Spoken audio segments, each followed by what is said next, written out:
Hey everyone, and welcome to AMC Movie Talk for movie fans. I'm Crystal Kennedy, and this is the show where we bring you the day's biggest movie news, and of course, we give you insight into what it all means. Joining me, as always, is AMC Movie News Senior Editor, Mr. John Campea. Good morning, Crystal. Greetings and salutations, everybody. In the office today, there is a distinct stench of awesomeness. It can only mean that Jon Schnepp's in the house. What's going on, guys? I brought the full-on power of Stenchopolis.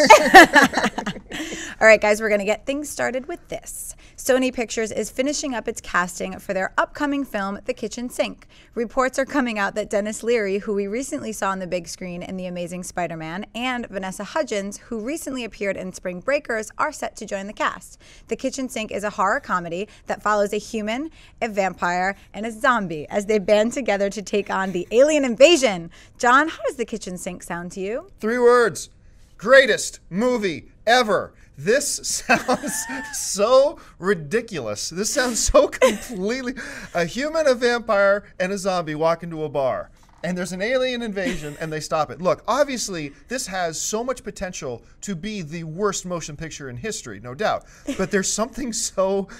It's that stench of awesome. Yeah. I'm also getting the stench of awesome from this, that this could be absolutely ridiculous fun. I love a name like Denis Leary, actually, in a scenario like this. I think he will be gold in something like this. And I've always liked Vanessa. I actually think she's a bit of a sweetheart, despite her tweeting antics. But besides that, or her texting antics, right?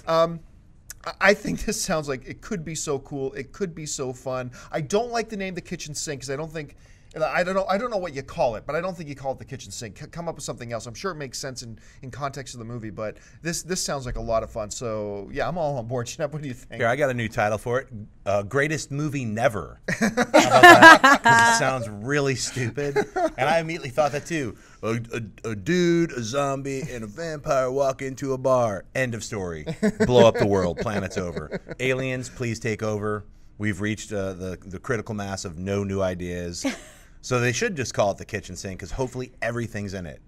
And the kitchen sink. In fact, it'd be great if it just started with a kitchen sink getting thrown through the glass window or something. Just to let you know what's up. It's like cards on the table, son. That's why you're a director. There you go. I love Denis Leary. I think he's great. And I love vampires and zombies, except the ones in World War Z because they run really fast and you can't get away from them. Tornado zombies. Yeah, I don't like those. But the rest, this sounds like it could be really fun and really campy, but could go really wrong really fast. We'll have to see. At this year's Comic-Con, we learned that the name of the new Avengers film will be Avengers Age of Ultron and would feature Ultron as the main villain. What hasn't been clear is who created the robotic villain. In the comic books, Ultron is a creation of Henry Pym, aka Ant-Man. But since we know Ant-Man will not make an appearance in the Marvel Universe until after Avengers 2, we know that someone else creates him in the film world. But who? John and others have speculated that perhaps Tony Stark, aka Iron Man, may create him. That may be the case as a new casting call for Avengers Age of Ultron has just gone out and contains the following description. In the Avengers Age of Ultron, Loki is gone and the new villain will be evil robot Ultron, who has the ability to keep upgrading his own strength, making him extremely fearsome. Tony Stark, Iron Man, becomes the unwitting creator of Ultron. The brother and sister team of Quicksilver and the Scarlet Witch become the 7th and 8th members of the Avengers. Quicksilver has extreme speed, while Scarlet Witch can cast spells and has telekinesis ability. Black Widow and Hawkeye will be key figures in the film. Schnepp, do you think we could see Tony Stark create Ultron? Well, I think they've spelled it out. Yes. I mean, they showed the Iron Man helmet turning into Ultron. So we know that Tony Stark is going to be the creator of Ultron. How it all happens, and if Hank Pym is not assisting him in some way, just because Marvel says a character's not in it doesn't mean that he's not in it. That's been proven. They're like, yeah, this isn't going to happen, then it happens. So whether he's going to have a large role or a small role, I'm sure it'll be a very small role. I'm sure the character will be introduced or not. Maybe I'm not sure because I don't know. But whether or not Hank Pym's in it or not, I'm positive that Tony Stark is going to be the creator of Ultron. I mean, they're basically spelling it out for us. Yeah, I agree. I disagree that I think there's any chance that Henry Pym is going to be in this. I don't think we're going to see Pym in this one. I'll take Joss Whedon's word on that one for now. But you're right. In these movies, you never really know. But the whole concept, we said for a long time, Schnepp and I, that this just makes sense. If it's not going, even if Pym was there, in the movie universe that they've set up, it just kind of makes sense that Tony Stark is when it creates him. Look, and I think they've been setting this up since the end of Iron Man 3, with Iron Man saying, okay, so I don't need to wear the armor anymore, but he's still Iron Man. Okay, so he still intends to fight the good fight, but he doesn't want to wear the armor. Okay, he's going to build something, and he's going to build something that goes wrong, and I still believe it's going to have a corrupted Jarvis software in it, and I'd love to see Paul Bettany play Ultron, myself personally. That would be really, really cool. So I believe this. The one thing in this casting call, I'm going off on a bit of a tangent here, that I do not like is I'm liking the idea of Scarlet Witch and Quicksilver less and less and less and less. I fear they're overcrowding the Avengers. I fear they're overcrowding it. And I think I would have liked to have seen, look, just keep your core Avengers team of 5 and build all these other individual films around it. You don't have to put everybody in the Avengers. Just because they're in the comic books doesn't mean they have to be in the Avengers. It feels to me like they're going to bring those guys forward and also give Black Widow and Hawkeye a little bit more flavor, because they jacked Hawkeye in the first movie. He's like, hey, I'm Hawkeye. Now I'm a zombie for 2 hours. We were talking about that earlier. It's like, yo, they better up the shields or the protective devices on that giant helicarrier, because all it needed is one dude and an arrow to blow out. Hey, we're sinking. It's like he just boo, like one explosive arrow took out the entire giant floating city ship. It's like, yes, our fans are not protected by a peewee arrow from one dude. So anyway, but Hawkeye kind of got jacked in the first movie, so I think it's great to bring him. Also, if you guys aren't reading the new Hawkeye by Fraction and AHA, you got to get on it. It's an incredible comic being published right now. It's my top #1 comic to read right now. Wow. And I never thought I'd say that ever in my adult life. Like, totally reading Hawkeye, guys. It's pretty awesome. I never thought I'd say that ever, and I'm saying it. So it's great that they're bringing him forward. But I kind of think that they're going to probably pull Cap and Thor back a little bit, just because those guys have their own individual movies. Right. They'll probably be in it, but just not as prominently. Which I think will be a mistake, because that's who we're going to see. That's who the fans. So it's hey, if they can pull it off, and once again, Kevin Feige's earned the benefit of the doubt. If they pull this off and do it right, keep a balance, keep the fans happy, it'll be an amazing One little thing. I just got the nerd sweat-a-thon from my childhood. I was like, wait a minute. Remember, the original core team of the Avengers was Captain America, Thor, Iron Man, and the Hulk. And then Wasp and Ant-Man. But then a little bit later, Hawkeye, Quicksilver, Scarlet Witch, and who was the other one? There was one other. Batman.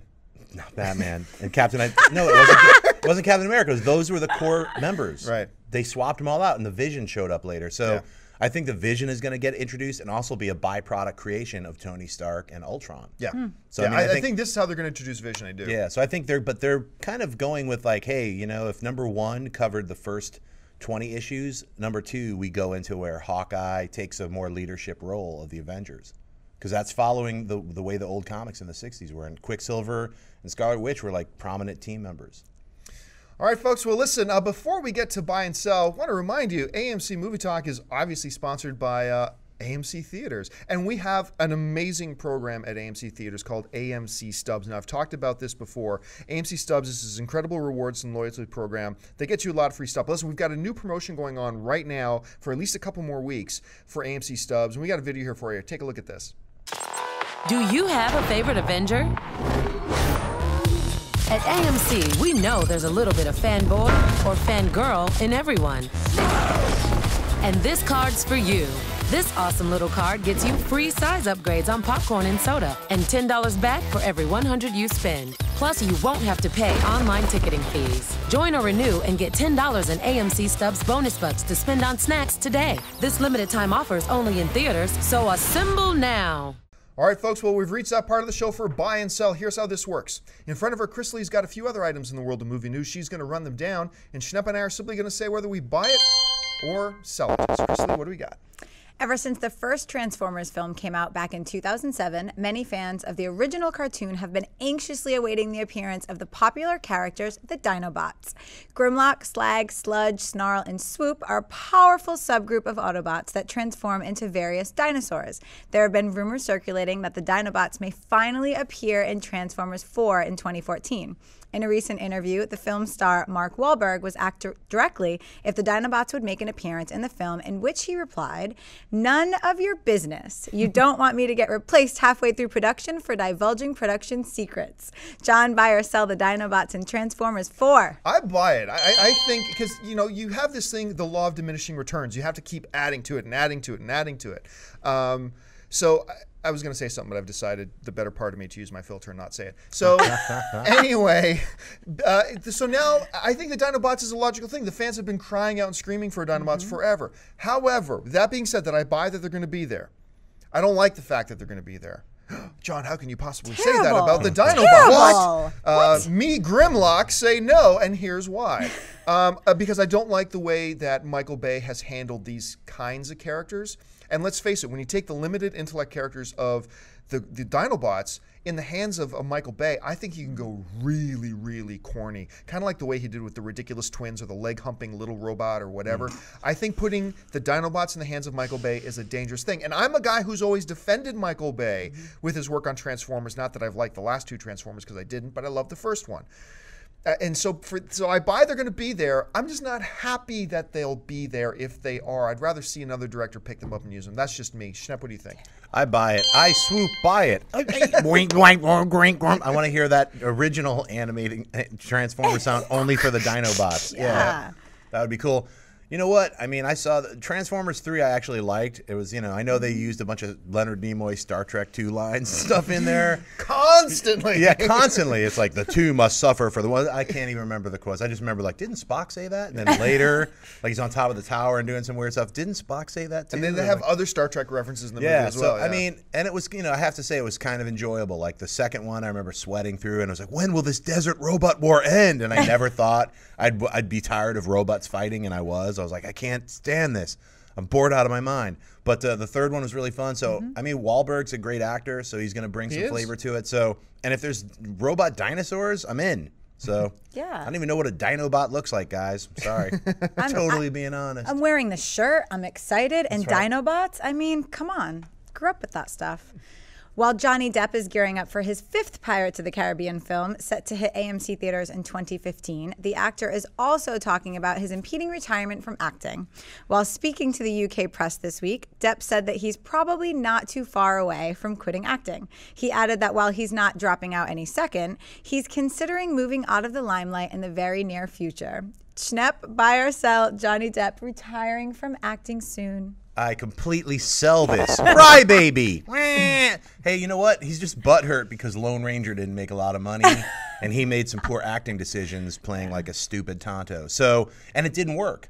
And he's not retiring. He's in Pirates 5. They're filming that. That's not called retiring. That's being in another giant franchise playing a silly cartoon character. So he's doing a couple of other films like Transcendence. I'm excited to see that. I'm excited to see Johnny Depp get back to actual real acting, which he's great at when he cares and he's not just kind of phoning it in. And like, I think that his statement saying I've said more scripted lines than real sentences in my life is it was poetic, and I feel for him. I'm like, yo, if that's really the case, why don't you take a break? Don't do 5 movies every year. Do 1 movie. That's awesome every year, especially because you're an in-demand actor. Then you'll have 8 months of real life to speak your own lines and live your own life. And you don't need it. You don't need the money. You don't need, now's your time. You're 50. You can rock into retirement like Anthony Hopkins. Remember when he was like, I'm retiring. Then he's Odin. Then he didn't ever retire. He just said, I'm tired of this acting business. Then immediately took like 25 roles. Yeah. I mean, he's never stopped. He never stopped. Right. So, but he did say he was retiring after he was in a couple of crappy films. So I feel that's kind of a thing that a lot of actors do. And if they had a big successful run and then they're in a slump, they start to question themselves and say, man, maybe it's just me and I should just retire. And because Lone Ranger was such a giant bomb, and it was such a costly bomb, and a lot of people are pointing their fingers at him, he might be internalizing. And I say, Johnny Depp, don't internalize it. You're an awesome actor. Just stop doing all these stupid, bad films.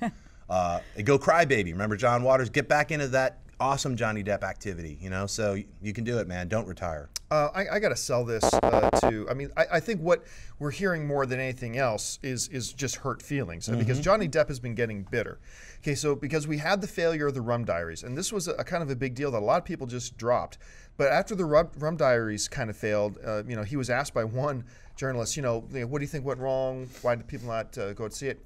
And he said, because North American audiences aren't smart enough for a film like this. And unfortunately, he's so wrong, because Rum Diary is a horrible film. Yeah, it horrible. wasn't good. It's really bad. And then, of course, he had Dark Shadows, which he just could not for the life of him understand why people didn't go out to see it. And then he did Lone Ranger, and obviously it's bombing a lot, and you're right, a lot of people pointing the fingers, and I think he's internalizing a lot of it. And I think it's more coming out of a place of bruised ego, which, and hey, look, you and I, if we did something really, really publicly and constantly had the population of the planet Earth hammering us for it, you would have a bruised ego too. It's not like Johnny Depp's got a soft, fragile ego. Right. We would all crumble under that pressure. Yeah. And I think we're just seeing cracks in his armor now. I think it'll be fine. I think Transcendence is going to come.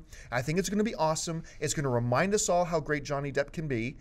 And then he'll do Pirates 5, and we'll remember again, oh yeah, sometimes he does some really stupid stuff. Right. But I think once Transcendence comes, all will be healed. Right. I've loved Johnny Depp since Benny and June. I think that was such a great movie for him as well. And I think that at this point in his career, he should be a little bit more picky with what he's taking on and not just take these roles. And I think you're right. Just take a break. Don't retire. Yeah. We need you, Johnny Depp. We need you. We need you not Maybe not as a pirate. Right. No more clown roles. Not as a pirate. Turning back to Avengers 2 for a moment, rumors had emerged recently that Kick-Ass star Aaron Taylor-Johnson was on the short list to get the role of Quicksilver in the new film. While promoting the new Kick-Ass film, which opens in AMC theaters everywhere on August 16th, Johnson confirmed that he's up for the role, saying the following: "I feel really flattered and honored that they came to me for that role. I think he's an interesting character, and we're just going to keep going into that. I sat down with Joss. I think he's awesome. I sat down with the guys at Marvel, and they're also great. I think it'd be interesting. John, buy or sell Aaron Taylor-Johnson as Quicksilver." I buy it. I think he'd be a really good fit, actually. And you know what? It's not even because of what we saw him do in Kick-Ass. I think he'd be a really good Quicksilver because of what I saw him do in Savages. Not the greatest movie in the world, but I thought he was so good in it, I didn't even realize it was him till like 6 months later. I'm like, wait, that other guy beside Kitsch was Kick-Ass? That's how good he was in that movie. And because of that, I think he'd be really good at it. So yeah, for me, it's a buy. Yeah, it's a buy for me as well. I think he's a really good actor, and I didn't think of him when the character Quicksilver came up, but now that they've said he's going to be in it, I'm like, oh, that makes sense. So I can roll with that. Yeah, and we should clarify here. It's not that he's set in the role yet. It's just we know that they are talking. Sony Pictures has just picked up the film rights to the upcoming novel Tomorrow and Tomorrow. The story takes place 10 years after a deadly attack on Pittsburgh. The sole survivor, an archivist, now works in a digital recreation of the city, and one day comes across evidence of a conspiracy and cover-up that threatens to tear his whole world apart. Schnepp, buy or sell the sounds of Tomorrow and Tomorrow? Ah, the sounds of tomorrow and tomorrow and tomorrow, Macbeth. Yeah. Hey, I'm going to buy it, but I'm also going to say to some other studio, you should also buy the rights to Tomorrow and Tomorrow, the 1997 book, because I didn't know what Tomorrow and Tomorrow is. No. And this book hasn't come out yet. It comes out in 2014. So I had to look it up, and I was like, wait a minute, there's another book that came out in 1997, which is a science fiction story, which is completely trippy, about a guy who cryogenically freezes himself and his wife, and then just keeps getting woken up again and again until he's like 1 billion years in the future, where they like take his brain, upload it, and clone him to 1 million people to fight spores on other planets. It's insane. I like that one better. So you know what? Yeah, I mean, I had to say, I just wanted to mention it to anybody who wants it, because they always like have Meteor films come out at the same time, and then you have multiple shark movies come out at the same time. It'd be great if they had Tomorrow and Tomorrow come out at the same time that Tomorrow and Tomorrow come out and they're fighting each other. I would love to see that. So for me, it's a buy. I mean, I love these types of little quirky sci-fi imagination things. This sounds like it could be really cool. A guy working in a digitally recreated version of the city. Yeah. That to me sounds really slick. It sounds really good. So for me, it's a buy. Actor Hugh Jackman just does not allow himself to take a break. The Wolverine star tweeted out this picture of himself yesterday as he continues getting bigger and bigger for his role in X-Men Days of Future Past, hitting AMC theaters everywhere next year. In the tweet, Jackman wrote, "If the bar ain't bending, you're just pretending." John, buy or sell this picture of Hugh Jackman? Buy. The bar is bending. That is roughly 460 pounds that the dude is lifting. Somebody online wrote that is the equivalent of 4 Shakiras. And you see the bar is bending. You know, the other thing that I read online, somebody commenting about this picture says, look, the only real question after looking at this picture is Hugh Jackman Wolverine or is Wolverine playing Hugh Jackman? Right. And that's great. This dude's awesome. I mean, just when you think, you know, the legend of Hugh Jackman can't get any bigger or the dude can't get any cooler, then a picture like this comes out. And such a great tweet line, too. If the bar ain't bending, you're just pretending. That's awesome. Yeah, for me, it's a buy. I love this picture. Yeah, I buy it as well. I imagine 23 Emmanuel Lewis's. Like just him like, and then just stacked up 23 Emmanuel Lewis's. You know, it doesn't have to be even on both sides. Yeah, it's crazy impressive. Yeah. He's got really insane veins coming out of his So gross. arm that I don't even know exist. I don't have them, I don't think. I don't think I'll ever have those veins. And I'll never be able to lift 420 pounds. And guys, I'm also not the Wolverine, just so you know. But yeah, sure? yes, I might be Puck. All right. Yeah, Hugh Jackman is the superhero of all of our guy fantasies. He is the coolest dude in the world. So, I mean, he made Wolverine actually watchable for me. Like, you know, a week after seeing it, I was like, yep, he's just an incredible actor. So. All right, folks, we reached that part of the show for Mailbag. Look, if you've got a topic or a question you'd like us to address on the show, you can email us anytime at amcmovietalk@gmail.com. Now, we get a lot of questions every single week, and we get to as many as we can. Right now, Chris Lee's got a few of them pulled out of the mailbag. So, Chris Lee, what do we got?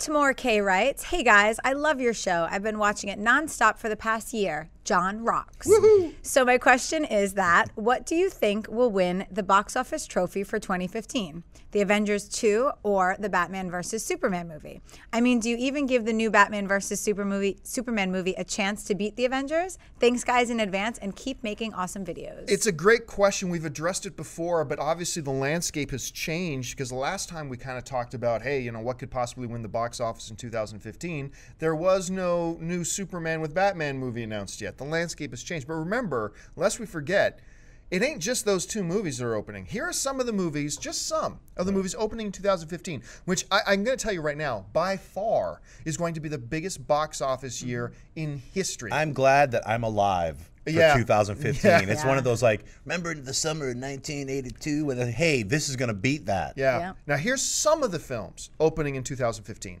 The new James Bond, Avatar 2, the new Finding Nemo movie, Finding Dory, Avengers 2, Star Wars Episode 7, the Batman-Superman film, Pirates of the Caribbean 5, Ant-Man, the last Hunger Games film, Warcraft, Assassin's Creed, the Fantastic Four reboot, Independence Day 2, Jurassic Park 4, Kung Fu Panda 3, Mission Impossible 5. These are just some of the films that are opening that year. Insanity! So, okay, let's get to the question, what's going to win? It's going to be a 3-horse race. I don't believe Avatar is going to be in the top 3. It's going to make a ton of money. I don't think it's going to be in the top 3. I believe it's a 3-horse race. It's Avengers 2, it's Star Wars Episode 7, and it's going to be the new Batman Superman. Now, I said this before, I will say it again. If they do Batman versus Superman right, and it's great, and people love it, it will become the biggest box office movie in history. I believe that wholeheartedly, more than a Justice League would have been. But they have to get it right. They have to start showing it to critics really far in advance and get that super big buzz going that they did. Remember, Marvel did that with Avengers? That's why the Avengers opened so freaking huge, because that positive wave of positive energy was already going for it. But that's all contingent on it being great. Will it be that great? I have my doubts that it'll be that great. So for now, I'm still going to guess Avengers 2. That's still my guess. So that's what I'm going with for now, but I reserve the right to change my mind later. Schnepp, what do you think? I have to go with my gut. Star Wars 7 is going to destroy everyone. Because not only is it Luke Skywalker, Han Solo, and Princess Leia back in the original trilogy, in the the further adventures of those guys, but it's also it's a brand new vision because George Lucas is kind of not as involved in it, and we know, like his prequels just weren't up to snuff. I don't think, especially to a lot of fans of the original Star Wars. So, I think if they nail it, and it's a really good film, like a really good film, and there's no Jar Jar moments or little poopy smelly, the jokey.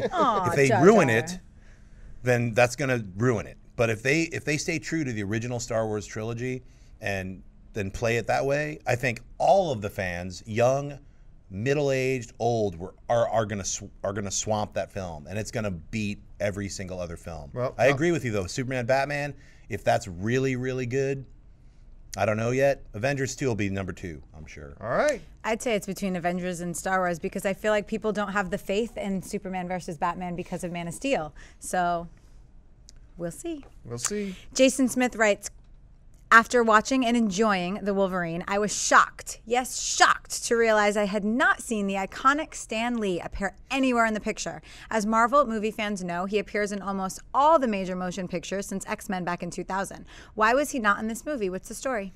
Why specifically he wasn't? There's a theory going around about why, but let's dispel a myth. He hasn't appeared in all Marvel films, or even close to him. I believe he wasn't in X-Men 2, for example. He wasn't in X-Men Origins Wolverine. He wasn't in that one. He wasn't in Ghost Rider. He wasn't in any of the Blade films. He wasn't in Elektra. There's a lot. Now, the theory going around is that he appears in the films where some of the key characters were actually characters he helped create. And as far as I understand, Schnepp, you correct me if I'm wrong here, Wolverine isn't one of the characters he created. Right. So him not being in there kind of makes sense. I don't think he was one of the guys who created Ghost Rider, so him not being there makes sense. Well, Len Wein should have been in Wolverine, and he should have gotten a giant paycheck because he didn't get paid anything. So Marvel, pay him up, But that's, so yeah, no, he doesn't appear in all of them. And as to why he didn't appear in this one, probably because he had nothing to do with the creation of Wolverine. But I'm going to say this too, it's not really important. It's not important for Stan Lee to be there. Don't get me wrong. As a fan, I get excited when I see the little Stan Lee moments pop up. But if the movie's feeling a little more serious, like for instance, they were going for a bit more of a serious tone with Wolverine, right? Having suddenly Stan Lee pop up, that might have pulled you out of the tone of the film. John, I hate to ruin it for you, but Stan Lee was in that movie twice. Oh my gosh! Remember in The Man of Steel when he's getting that weird laser ray and Christopher Reeves just shows up for a second? If you watch Man of Steel and when this is a spoiler, guys. Can I say this spoiler? Yeah, it's been out for a week. Silver Samurai gets his armor torn off, and there's the old man. He's like, ha, ha, ha, what's up, Wolverine? It's me. Boo, like that. His face flash frames to Stan Lee for 1 second. Are you really? Yep, it's an electrical shock, and then it's Stan Lee's face going, like that. And then he's also on Viper's tongue. Like a little tiny Stan Lee when she's does this quick thing. It's a little baby Stan Lee's face. Shut up. I'm just saying, you guys. guys. I'm going to look for that. I'm going to look for it. You got to freeze frame this stuff. Where do you find this stuff? I'm making it up. Oh my God. I was like, on his tongue? Come on. A little tiny baby Stan Lee. Come on. It's like a lot of effort for something no one's going to see. It took about 4 months. Dennis, can we make that happen? He totally had to 3D model Stan Lee's face and then put it on a tongue and make it look realistic. All right, folks, we've run out of time. Thank you so much for joining us. But while I've got you, take a second. Click that subscribe button. Become a subscriber to our AMC Movie News YouTube channel. Keep you up to date on everything going on in the world of movie news and, of course, our daily AMC Movie Talk show and our weekend AMC Mailbag show. Make sure you follow us on Facebook and on Twitter. Going out and see a movie tonight. Head on over to www.amctheaters.com for your theater, showtime, and movie ticket information. And if you want an audio-only version of this episode, look in the description of this video. You'll find links to our iTunes and our Stitcher radio links so you can listen to us on the way to work. I want to thank, as always, first of all, our lovely host, Miss Chris Lee Kennedy. Chris Lee, where can people find you online? You guys can find me on Instagram and Twitter at Chris Lee. The one and the only who smells of awesomeness, Mr. Jon Schnepp. John, where can people find you online? I'm at Jon Schnepp, Twitter, and also Jon Schnepp, Instagram. And go see The Heat. That movie is incredibly funny. It's probably in its last 2 weeks at AMC, so just go see it. I mean, Melissa McCarthy, Sandra Bullock just rocked it. I could not stop laughing the entire time. Nice. So. And you can find me on Facebook or Twitter or Instagram, wherever, at John Campia. Thanks a lot for joining us. And listen, the most important part of the show is certainly not what we have to say. It's what you have to say. So make sure you jump into the comments section below. Leave your thoughts on any or all the topics that we discussed here today. So, until next time, my name's John Campia for AMC Movie News. And until then, bye-bye.